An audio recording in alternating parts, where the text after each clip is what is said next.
Hello दोस्तों आज के वीडियो में हम विद्यालय प्रबंधन का अर्थ, आवश्यकता एवं इसके क्षेत्र करेंगे। दोस्तों, हम में से ऐसे बहुत से बच्चे हैं जो केंद्रीय विद्यालय के जो सीडीपी के टॉपिक्स हैं उनको लेकर के बहुत परेशान हैं। उनको टॉपिक्स मिल नहीं रहे कि कहाँ से कौन सी बुक से टॉपिक पढ़ें, बहुत ढूंढना पड़ रहा है। तो उनमें से एक ऐसा टॉपिक है, जैसे ये वाला है विद्यालय प्रबंधन का अर्थ। तो ये हमारी एससीईआरटी बुक का है, ठीक है। तो जो मैं आप लोगों के साथ शेयर कर रही हूँ। तो चलिए, जिनके पास बुक नहीं है या उन्होंने किसी को बुक दे दी है, तो उन लोगों के लिए ये वीडियो बहुत बेनिफिट रहेगा। तो आप लोग इस वीडियो को देख लीजिएगा, तो इससे रिलेटेड आपके क्वेश्चन सॉल्व हो जाएंगे। मैंने कोई शॉर्टकट नहीं मारा है दोस्तों, इसमें मैंने पूरा पूरा चैप्टर रीड किया है, क्योंकि हम जितना रीड करेंगे उसका हमें थोड़ा सा ही याद रहता है। अगर हम बहुत थोड़ा पढ़ेंगे तो उसमें भी हमको बहुत थोड़ा फिर याद रहेगा। तो इसीलिए एक बार अच्छे से पूरे चैप्टर को जरूर पढ़िए, उसके बाद ही कोई क्वेश्चन वगैरह सॉल्व करिएगा। तो चलिए दोस्तों, शुरू करते हैं। अगर दोस्तों आप लोगों को वीडियो पसंद आए तो जरूर लाइक, शेयर और कमेंट जरूर कीजिएगा। तो चलिए शुरू करते हैं। विद्यालय प्रबंधन का अर्थ, आवश्यकता, महत्व और इसके क्षेत्र। विद्यालय प्रबंधन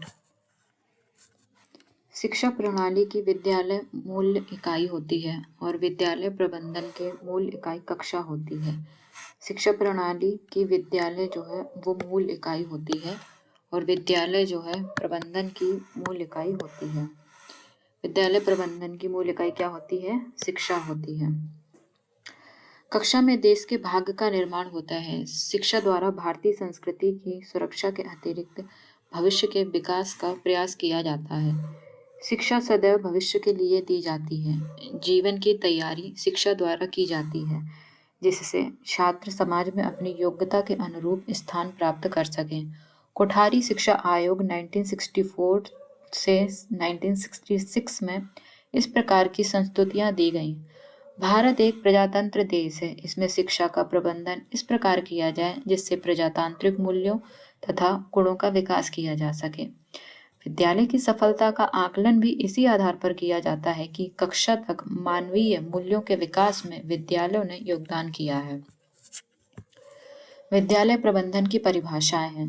हेरोल्ड कीजन के अनुसार विद्यालय प्रबंधन मानवीय एवं भौतिक साधनों के उद्देश्यों की प्राप्ति के लिए समन्वय करना है। जेम्स लुंडे के अनुसार विद्यालय प्रबंधन मुख्य रूप से किसी विशिष्ट उद्देश्यों के लिए प्रयासों को नियोजित, समन्वित, अभिप्रेरित और नियंत्रित करने की कला है। लुंडे के अनुसार क्या है? किसी विशिष्ट उद्देश्य के लिए प्रयासों को नियोजित, समन्वित, अभिप्रेरित और नियंत्रित करने की कला है। विद्यालय प्रबंधन की आवश्यकता, नीड ऑफ स्कूल मैनेजमेंट। शैक्षिक उद्देश्यों की प्राप्ति करने के लिए समुचित विद्यालय प्रबंधन की अति आवश्यकता होती है। शिक्षण अधिगम प्रक्रिया को प्रभावी एवं दक्षतापूर्ण बनाने के लिए प्रबंधन को चाहिए कि वह मानवीय एवं भौतिक साधनों का उचित प्रबंधन करे, तभी राष्ट्र के भावी नागरिकों का निर्माण हो सकता है। सच यह है कि किसी भी राष्ट्रीय विकास का आधार विद्यालय है। यदि प्रबंधन राष्ट्रीय या सामाजिक प्रभावी नीतियों के अनुरूप क्रियान्वित हो तो निश्चित ही कोई भी राष्ट्र विकास की अग्रणी पंक्ति में खड़ा हो सकता है। विद्यालय समाज का लघु रूप है। जहाँ विद्यालय किसका लघु रूप है? समाज का लघु रूप है, जहाँ छात्रों के मानसिक विकास के साथ साथ शारीरिक, बौद्धिक, सामाजिक, नैतिक और सांस्कृतिक विकास का होना भी अति आवश्यक है। विद्यालय प्रबंधन के अभाव में न तो विद्यार्थियों का सर्वांगीण विकास संभव है और न ही अधिगम प्रक्रिया को प्रभावी बनाया जा सकता है।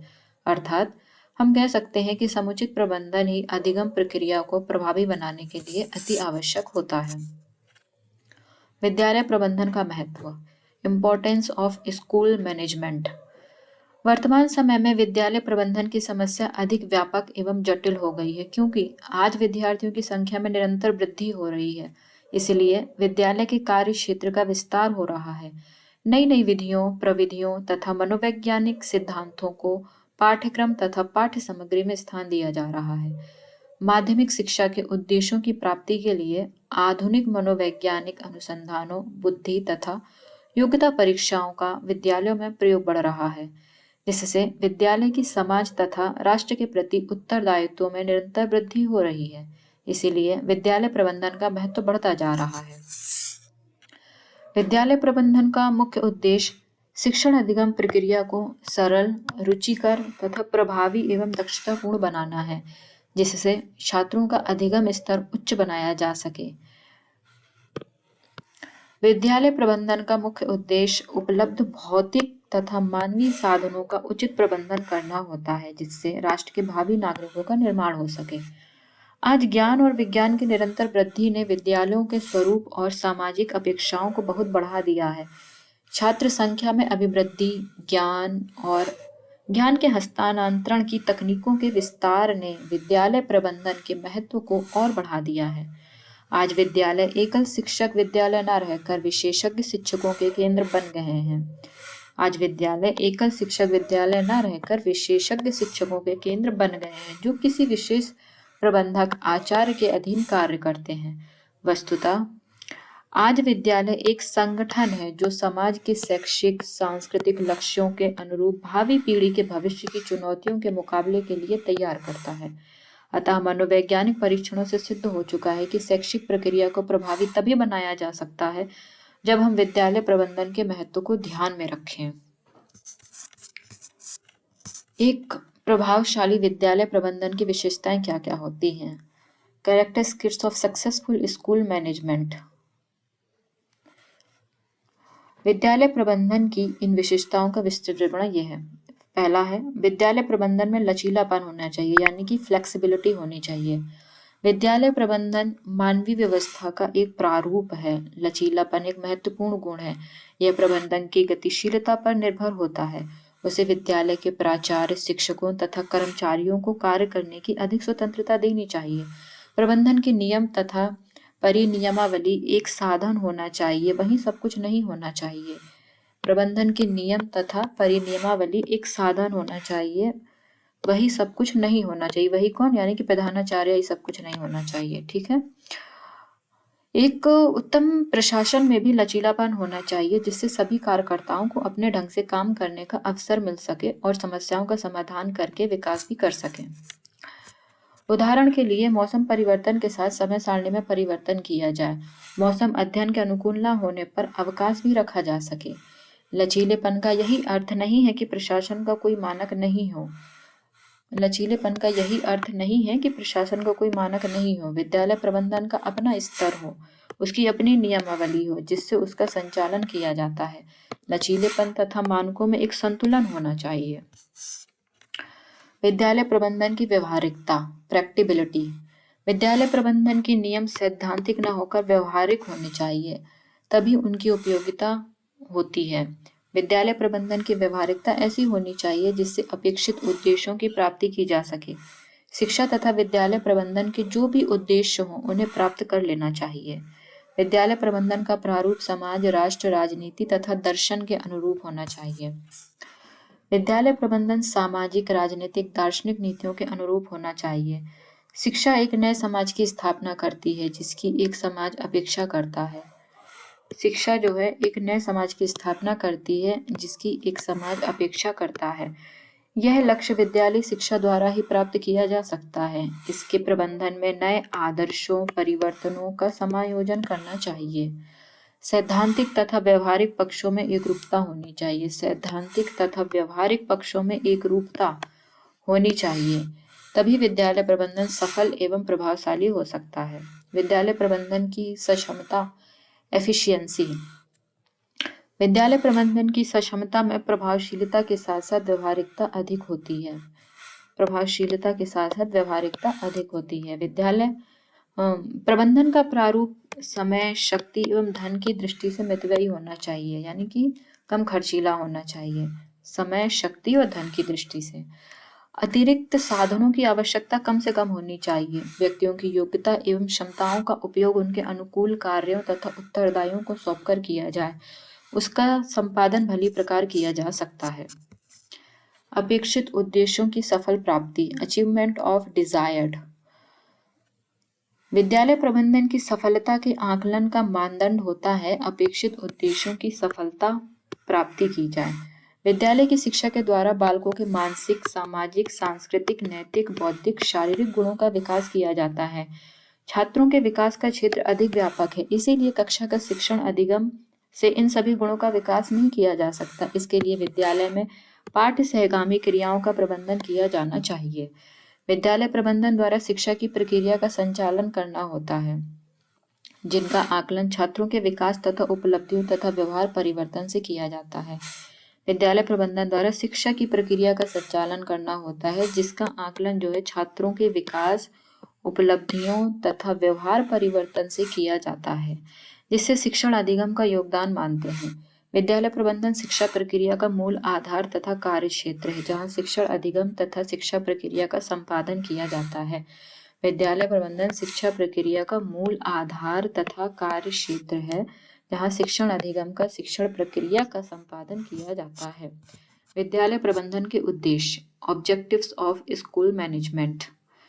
विद्यालय प्रबंधन के मुख्य उद्देश्य इस प्रकार हैं: समाज की बुनियादी परंपराओं तथा मूल्यों का संरक्षण करना, भविष्य में शिक्षा का संचालन करना, सामाजिक परिवर्तनों का प्रबंधन करना, अनुभवों द्वारा छात्रों का विकास करना, आधुनिकीकरण का विकास तथा संचालन करना, विज्ञान प्रसार करना, तकनीकी विकास को अपनाना, राष्ट्रीय एकता की अनुभूति कराना, चरित्र का निर्माण, व्यावसायिक क्षमताओं का विकास करना, शैक्षिक तथा व्यावसायिक निर्देशन सुविधाएं देना, शैक्षिक तथा व्यावसायिक निर्देशन सुविधाएं देना, अंतरराष्ट्रीय सद्भावना तथा मानव मूल्यों का विकास करना। विद्यालय प्रबंधन के यह सामान्य उद्देश्य हैं, परंतु वैज्ञानिक तथा तकनीकी युग में विद्यालय प्रबंधन के विशिष्ट उद्देश्य होते हैं। इस प्रकार प्रत्येक विद्यालय के प्रबंधन के अपने विशिष्ट उद्देश्य होते हैं। विद्यालय प्रबंधन के सिद्धांत, principle of school management. Bharat संसार का सबसे बड़ा प्रजातांत्रिक देश है। इसकी सफलता के लिए हमें विद्यालय प्रबंधन की समीक्षा तथा पुनरावलोकन करना होगा। विद्यालय प्रबंधन में सुधार करके प्रोत्साहन भी देना होगा। इसके लिए विद्यालय प्रबंधन को निम्नलिखित सिद्धांतों का अनुसरण करना होगा: शिक्षा का प्रजातांत्रिक दर्शन होना, योग्यता एवं क्षमताओं के विकास की स्वतंत्रता होना, शिक्षा की प्रक्रिया छात्र केंद्रित होना, विद्यालय प्रबंधन उद्देश्य केंद्रित होना, लचीलापन, अनुकूलन तथा स्थायित्व होना। इन सिद्धांतों का संक्षिप्त विवरण यहाँ दिया गया है। शिक्षा का प्रजातांत्रिक दर्शन। शिक्षा समाज तथा राष्ट्र के लिए होती है। शिक्षा समाज तथा राष्ट्र के लिए होती है। भारत प्रजातांत्रिक राष्ट्र है, इसीलिए शिक्षा प्रबंधन की व्यवस्था में प्रजातांत्रिक दर्शन, स्वतंत्रता, शिक्षा प्रबंधन की व्यवस्था में प्रजातांत्रिक दर्शन, स्वतंत्रता, समानता, सद्भावना को महत्व दिया जाए। विद्यालय में ऐसे कार्यक्रमों का आयोजन किया जाए जिससे विद्यालय के पर्यावरण में सभी को कार्य करने की स्वतंत्रता, समानता का अवसर मिल सके। प्राचार्य का प्रभुत्ववादी दृष्टिकोण नहीं होना चाहिए। प्रत्येक व्यक्ति की योग्यता तथा प्रतिभा को महत्व दिया जाए एवं विकास का अवसर प्रदान किया जाए। इस प्रकार के दर्शन की अनुभूति सभी को होनी चाहिए। योग्यता एवं क्षमता के अनुरूप कार्य की स्वतंत्रता। प्रजातंत्र की प्रमुख विशेषता स्वतंत्रता होती है। इसका अर्थ होता है कि सभी को कार्य करने, बोलने तथा विकास करने की स्वतंत्रता होती है। देश के नागरिकों की प्रतिभाएं राष्ट्र की निधि होती हैं। देश के नागरिकों की प्रतिभाएं जो हैं वो राष्ट्र की निधि होती हैं। प्राचार्य को अपने शिक्षकों, कर्मचारियों, छात्रों को प्रश्न करने तथा सुझाव देने की पूर्ण स्वतंत्रता देनी चाहिए। उनके रचनात्मक सुझावों पर ध्यान देकर कार्य प्रणाली में सुधार करना चाहिए। व्यक्ति के विचारों की अपेक्षा उसके अनुभव अधिक सार्थक तथा व्यवहारिक होते हैं। व्यक्ति के विचारों की अपेक्षा जो है उसके अनुभव अधिक सार्थक तथा व्यवहारिक होते हैं। पॉइंट नंबर 3 है शिक्षा प्रक्रिया छात्र केंद्रित। विद्यालय प्रबंधन में शिक्षण अधिगम प्रक्रिया को छात्र केंद्रित होना चाहिए। छात्रों की योग्यताओं, रुचियों, शैक्षिक प्रवणताओं को ध्यान में रखकर शिक्षा प्रक्रिया की व्यवस्था करनी चाहिए। छात्रों की योग्यताओं एवं रुचियों के अनुरूप पाठ्यक्रमों की व्यवस्था करनी चाहिए। विद्यालय में विविध प्रकार के नवीन पाठ्यक्रमों की सुविधा होनी चाहिए। शिक्षण अधिगम के अतिरिक्त छात्रों की रुचियों के अनुसार सहगामी क्रियाओं की भी व्यवस्था की जानी चाहिए। छात्रों के संपूर्ण विकास हेतु विद्यालय में सुविधाएं तथा अवसर होने चाहिए। विद्यालय का प्रबंधन छात्रों के लिए किया जाना चाहिए। विद्यालय पॉइंट नंबर 4 है विद्यालय प्रबंधन उद्देश्य केंद्रित। देश की शिक्षा का संचालन विद्यालय के अंतर्गत होता है, इसीलिए विद्यालय प्रबंधन में शिक्षा के उद्देश्यों को प्राथमिकता दी जानी चाहिए। विद्यालय प्रबंधन का प्रारूप इस प्रकार का हो जिससे छात्रों के विकास के साथ शिक्षा के उद्देश्यों की प्राप्ति भी की जा सके। शिक्षा के उद्देश्यों में समाज, राष्ट्र एवं छात्रों के हितों को ही महत्व दिया जाता है। आज शिक्षा प्रक्रिया में उद्देश्यों को ही प्राथमिकता दी जाती है। लचीलापन, अनुकूलन तथा स्थायित्व होना। विद्यालय प्रबंधन का प्रारूप लचीला तथा व्यवहारिक होना चाहिए। लचीला तथा व्यवहारिक होना चाहिए। लचीलेपन में विद्यालय के मानकों को भी ध्यान में रखना चाहिए। विद्यालय के मानकों को भी ध्यान में रखना चाहिए। शिक्षा के नवाचारों में अनुकूलन की प्रवृत्ति होनी चाहिए। जीवन तथा शिक्षा के क्षेत्र में तीव्रता से परिवर्तन हो रहे हैं। तकनीकों ने जीवन के सभी पक्षों को प्रभावित किया है।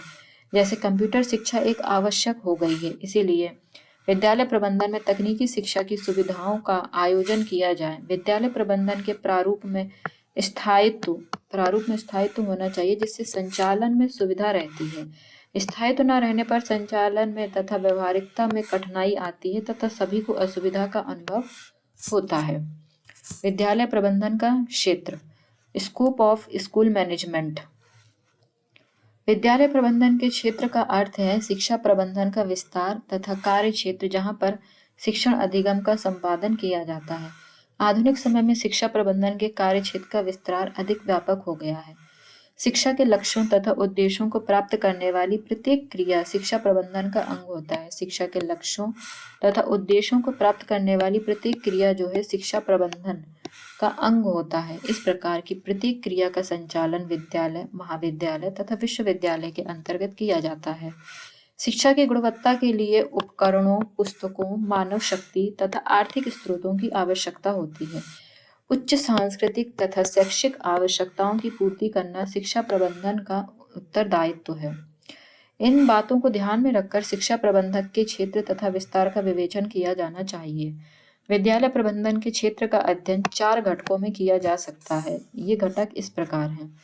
शिक्षा के विकास का लक्ष्य, गोल डेवलपमेंट, नियोजन का कार्यक्रम, प्रोग्राम प्लानिंग, कार्यक्रम की व्यवस्था करना, ऑर्गेनाइजेशन, प्रबंधन के कार्यों का आकलन करना, assessment. Goal, programme planning, organisation and assessment. इन कार्यों तथा घटकों का संक्षिप्त विवरण यहाँ प्रस्तुत किया जाता है। शिक्षा के विकास का लक्ष्य, गोल डेवलपमेंट। शिक्षा प्रबंधन एक सार्थक तथा उद्देश्यपूर्ण प्रक्रिया है। शिक्षा प्रबंधन एक सार्थक तथा उद्देश्यपूर्ण क्रिया है। इसीलिए समाज शिक्षा प्रबंधन के लिए मानवीय तथा अन्य स्रोतों की सुविधाएं प्रदान करता है, परंतु समाज की कुछ अपेक्षाएं होती हैं जिन्हें विकास का लक्ष्य कहते हैं। समाज एक परिवर्तनशील प्रक्रिया है, इसीलिए उसकी अपेक्षाएं भी बदलती रहती हैं। विद्यालय प्रबंधन द्वारा इन अपेक्षाओं की भी पूर्ति करनी होती है। इस प्रकार शिक्षा प्रबंधन की प्रणाली में सतत नियोजन, व्यवस्था तथा आकलन क्रियाओं को सम्मिलित किया जाता है जिससे शिक्षा के समुचित उद्देश्यों की प्राप्ति की जा सके। इसीलिए शिक्षा प्रबंधन प्रणाली में सतत नियोजन, व्यवस्था तथा आकलन क्रियाओं को सम्मिलित किया जाता है। नियोजन के कार्यक्रम है। नियोजन का अर्थ होता है कार्यों के संपादन का प्रारूप विकसित करना है। प्रोग्राम प्लानिंग है। विद्यालय के आरंभ करने से पूर्व संपूर्ण कार्यों की रूपरेखा बनानी होती है जिसे नियोजन कहते हैं। विद्यालय आरंभ करने से पूर्व संपूर्ण कार्यों की रूपरेखा बनानी होती है जिसे नियोजन कहते हैं। इसमें निर्णय लेने होते हैं कि विद्यालय में कौन कौन से पाठ्यक्रमों को आरंभ किया जाएगा और उनके लिए आवश्यक उपकरणों, पुस्तकों, शिक्षकों तथा अन्य स्रोतों के लिए आर्थिक साधन उपलब्ध कराने होंगे। इसके लिए अतिरिक्त नियोजन तथा अन्य विकल्पों का भी आकलन करना होता है। नियोजन में उत्तम विकल्प का चयन करने एवं संसाधनों के अनुरूप करना होता है। नियोजन में उत्तम विकल्प का चयन अपने संसाधनों के अनुरूप करना होता है। इसके बाद ही प्रबंधन का कार्य आरंभ किया जाता है। शिक्षा आयोग 1964-66 के अनुसार नियोजन की 2 अवस्थाओं को बताया गया है। पहली है राष्ट्रीय स्तर की तथा दूसरी है राज्य स्तर पर। इस प्रकार के नियोजन में स्थानीय समस्याओं या किसमें, राष्ट्रीय स्तर में। राष्ट्रीय स्तर के नियोजन में स्थानीय समस्याओं तथा आवश्यकताओं को ध्यान में नहीं रखा जाता है। केंद्रीय विद्यालय तथा राज्य स्तरीय विद्यालयों के प्रबंधन का प्रारूप एक सा ही होता है। इसके नियोजन में शिक्षाविदों को सम्मिलित नहीं किया जाता है। प्रशासनिक अधिकारियों को नियोजन करते हैं, प्रशासनिक अधिकारी ही नियोजन करते हैं। किसको सम्मिलित नहीं किया जाता है नियोजन में, शिक्षाविदों को सम्मिलित नहीं किया जाता है। महाविद्यालयों का नियोजन प्रबंध समिति द्वारा किया जाता है। महाविद्यालयों का नियोजन प्रबंध समिति द्वारा किया जाता है। प्राचार्यों की नियुक्तियां संचालन के लिए की जाती हैं। जो प्राचार्यों की नियुक्तियां जो होती हैं वो संचालन के लिए की जाती हैं। नियोजन में उन्हें सम्मिलित नहीं किया जाता है। नियोजन में उन्हें सम्मिलित नहीं किया जाता है। प्रधानाचार्य को नियोजन में सम्मिलित नहीं किया जाता है। विद्यालय प्रबंधन के लक्ष्यों तथा उद्देश्यों का प्रतिपादन प्रबंध समिति द्वारा किया जाता है। विद्यालय प्रबंधन के लक्ष्यों तथा उद्देश्यों का प्रतिपादन प्रबंध समिति द्वारा किया जाता है। आधुनिक समय में स्वतः पोषित विद्यालयों तथा महाविद्यालयों की स्थापना धनोपार्जन के लिए की जाती है तथा उन पाठ्यक्रमों पर अधिक ध्यान दिया जाता है जिसमें छात्र अधिक से अधिक अनुदान दे सकते हैं। शैक्षिक वातावरण तथा स्तर पर कोई ध्यान नहीं दिया जा रहा है।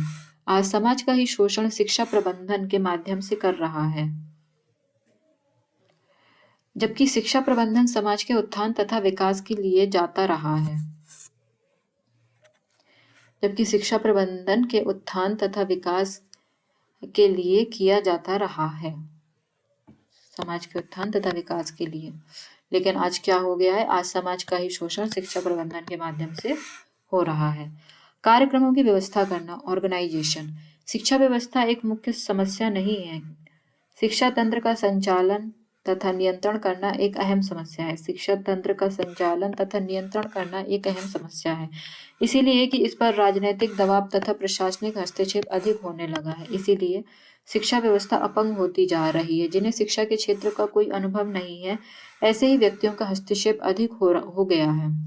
विद्यालय व्यवस्था का अर्थ होता है कि नियोजन के अंतर्गत जिस प्रारूप को विकसित किया जाता है उसका वास्तविक रूप में कार्यान्वयन किया जाए।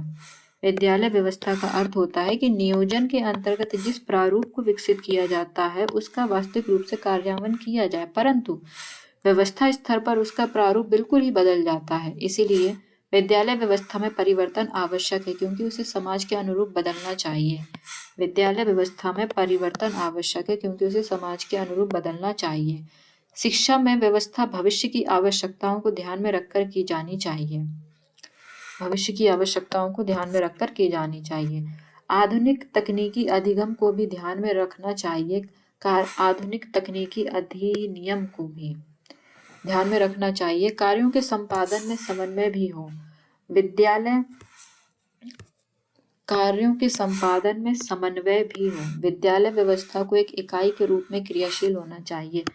विद्यालय व्यवस्था को एक इकाई के रूप में क्रियाशील होना चाहिए। प्रबंधन के कार्यों का आकलन करना, असेसमेंट। विद्यालय प्रबंधन की प्रभावशीलता का आकलन उद्देश्यों की दृष्टि से किया जाना चाहिए। किसकी दृष्टि से आकलन करना चाहिए? उद्देश्यों की दृष्टि से आकलन किया जाना चाहिए विद्यालय प्रबंधन का, प्रभावशीलता का। विद्यालय प्रबंधन की प्रभावशीलता का आकलन उद्देश्यों की दृष्टि से किया जाना चाहिए। विद्यालय का आकलन छात्रों की उपलब्धियों तक ही सीमित नहीं रखा जाए, यद्यपि यह मानदंड ही अधिक प्रयुक्त किया जाता है। विद्यालय का स्तर छात्रों की उपलब्धियों, परीक्षा परिणामों आदि से निर्धारित होता है। विद्यालय प्रबंधन के अंतर्गत जिन कार्यों का नियोजन किया जाता है वह उन सभी का आकलन करने पर ही प्रबंधन में समुचित विकास का सुधार किया जा सकता है। विद्यालय प्रबंधन के अंतर्गत जिन कार्यों का नियोजन किया जाता है उन सभी का आकलन करने पर ही प्रबंध में समुचित विकास तथा सुधार किया जा सकता है। विद्यालय प्रबंधन के आकलन के लिए निम्न समितियों का गठन किया जाना चाहिए। प्रमुख समितियां होनी चाहिए। पहली है शिक्षक परिषद, स्टाफ काउंसिल। दूसरी छात्र परिषद, स्टूडेंट काउंसिल। तीसरी शिक्षक समिति है, टीचर काउंसिल है।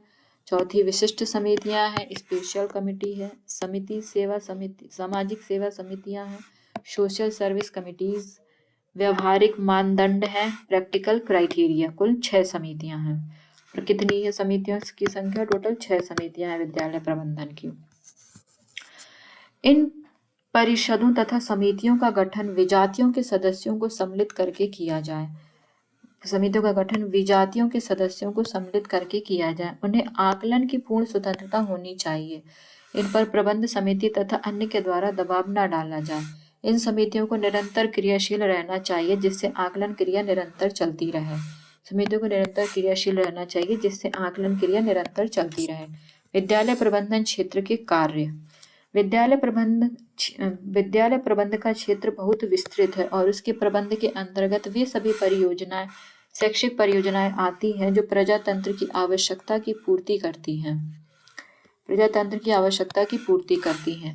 विद्यालय प्रबंधन विद्यालय प्रणाली के सभी संबंधों से संबंधित है, जैसे प्रधानाध्यापक एवं शिक्षक का संबंध, प्रधानाध्यापक एवं शिक्षक का संबंध, छात्र तथा प्रधानाध्यापक का संबंध, छात्र तथा प्रधानाध्यापिका का संबंध, छात्र एवं शिक्षक का संबंध, विद्यालय एवं समाज का संबंध, निम्न श्रेणी के कर्मचारियों तथा अध्यापक वर्ग का संबंध, निम्न श्रेणी के कर्मचारियों तथा अध्यापक वर्ग का संबंध, विद्यालय एवं राज्य तथा विश्वविद्यालय के संबंध, विद्यालय एवं राज्य अथवा विश्वविद्यालय का संबंध है आदि। इनसे संबंधित कार्य निम्नलिखित हैं। विद्यालय के प्रबंध के उद्देश्यों का निर्माण करना है। प्रबंध के उद्देश्यों का निर्माण करना है। शिक्षक वर्ग के कार्यों में समन्वय करना है। विद्यार्थियों का वर्गीकरण एवं समूहीकरण करना है। पाठ सहगामी कार्यक्रमों का क्रमिक संगठन है। पाठ्यक्रम नियोजन एवं कार्य का विभाजन है। विभिन्न सेवाएं जैसे भवन एवं उपकरण, प्रयोगशाला, पुस्तकालय, स्वच्छता आदि। विद्यालय में अनुशासन बनाए रखना है। क्या क्या कार्य हैं इनके? विद्यालय प्रबंध क्षेत्र के कार्य क्या क्या है? विद्यालय के प्रबंध के उद्देश्यों का निर्माण, शिक्षक वर्ग के कार्य में समन्वय, विद्यालय का वर्गीकरण एवं समूहीकरण, विद्यार्थियों का वर्गीकरण एवं समूहीकरण, पाठ सहगामी कार्यक्रमों का क्रमिक संगठन, पाठ्यक्रम नियोजन एवं कार्य विभाजन, विभिन्न सेवाएं जैसे भवन एवं उपकरण, प्रयोगशाला, पुस्तकालय, स्वच्छता आदि। विद्यालय में अनुशासन बनाए रखना, स्वच्छता एवं स्वास्थ्य शिक्षा के लिए कार्यक्रमों का गठन करना है। विद्यालय के कार्यालय की देखभाल, विद्यालय का बजट बनाना, गृह विद्यालय एवं समाज के कार्यों का समन्वय, विद्यार्थियों को समाज सेवा कार्यक्रमों में लगाना, छात्रों को मिलकर काम करने के लिए कला के प्रशिक्षण की सुविधा देना, छात्रों की उपलब्धि का मूल्यांकन, अध्यापकों में कार्य विभाजन इस प्रकार करना कि इससे प्रत्येक अधिगम दक्षता प्राप्त कर सके। अध्यापकों में कार्य विभाजन इस प्रकार करना कि जिससे प्रत्येक अधिकतम दक्षता प्राप्त कर सके। इस पॉइंट को याद रखिएगा। कार्य विभाजन इस प्रकार करना कि जिससे प्रत्येक अधिकतम दक्षता प्राप्त कर सके। विद्यालय की नीतियों का लोकतांत्रिक ढंग से निर्माण करना, विद्यालय की नीतियों के अंतर्गत अध्यापकों को अपने कर्तव्यों के पालन में अधिक स्वतंत्रता के प्रयोग के लिए प्रोत्साहन करना। अध्यापकों को अपने कर्तव्य पालन में अधिक स्वतंत्रता के प्रयोग के लिए प्रोत्साहन करना। विद्यालय की नीतियों को आधुनिक शैक्षिक दर्शन के अनुरूप बनाना है। आधुनिक शैक्षिक दर्शन के अनुरूप बनाना है नीतियों को। अध्यापकों का कक्षा में एवं सम्मेलनों में पर्यवेक्षण करना है। अध्यापकों का कक्षा में एवं सम्मेलनों में पर्यवेक्षण करना है। विभागीय अधिकारियों से सहयोग करना है। विभागीय अधिकारियों से सहयोग करना। चलिए अब इससे रिलेटेड क्वेश्चंस देख लेते हैं। हमारा पहला क्वेश्चन है, प्रबंधन क्या है? प्रबंधन एक व्यवसाय है। प्रबंधन सहायक होता है। किसमें सहायक होता है? नियोजन में, नियंत्रण में या विप्रेरणा में? उपयुक्त सभी में सहायक होता है। प्रबंधन की मुख्य प्रक्रिया क्या है? नियोजन करना, प्रशासन करना या व्यवस्था करना? उपरोक्त सभी चीजें प्रबंधन करता है। नियोजन भी करता है, व्यवस्था भी करता है और प्रशासन भी करता है। विद्यालय प्रबंधन का उत्तरदायित्व होता है। किसका होता है? विद्यालय प्रबंधन का उत्तरदायित्व होता है प्रबंधक का होता है, शिक्षक का होता है, प्राचार्य का होता है, सभी का होता है। विद्यालय प्रबंधन कौन होता है? प्राचार्य होता है। विद्यालय प्रबंधन की विशेषता होती है व्यवहारिकता, उद्देश्य केंद्रित, लचीलापन, उपयुक्त सभी होती है। विद्यालय प्रबंधन का अधिनियम है अनुकूल करना है, छात्र केंद्रित है, स्थायित्व करना, उपयुक्त सभी है। विद्यालय का आकलन किया जाए शिक्षकों द्वारा, छात्रों द्वारा, समुदाय द्वारा या सभी के लिए? सभी के लिए है। कक्षा कक्ष एवं कक्षा कक्ष के बाहर किसी सार्थक क्रियाकलाप को संपन्न करने के लिए आवश्यक क्या है? TLM बनाना, मैदान की स्वयं सफाई करना, पेड़ पौधे लगाना या योजना बनाना है। योजना बनाना है। क्या है? कक्षा कक्ष तथा कक्षा कक्ष के बाहर किसी सार्थक क्रियाकलाप को संपन्न करने के लिए पहले हमें योजना बनानी पड़ेगी। समस्या समाधान की प्रमुख अंग है, क्या है? शिक्षण प्रक्रिया है, अधिगम प्रक्रिया है, निर्णय प्रक्रिया है या अनुशासन प्रक्रिया। समस्या समाधान का प्रमुख अंग है निर्णय लेना, किसी समस्या के बारे में निर्णयन प्रक्रिया। विद्यालय प्रबंधन के अंतर्गत किस संगठन का समन्वय नहीं होता है? वित्तीय, मानवीय, भौतिक या उपयुक्त सभी। मानवीय होता है, हमने पढ़ा, भौतिक होता है, हमने पढ़ा, वित्तीय संसाधन का नहीं होता है। ठीक है, किसका समन्वय नहीं होता है? वित्तीय संसाधन का नहीं होता है। दोस्तों, अगर वीडियो आपको पसंद आई तो लाइक शेयर कमेंट जरूर करें। चलिए मिलते हैं हमारे अगले वीडियो में, तब तक के लिए गुड नाइट।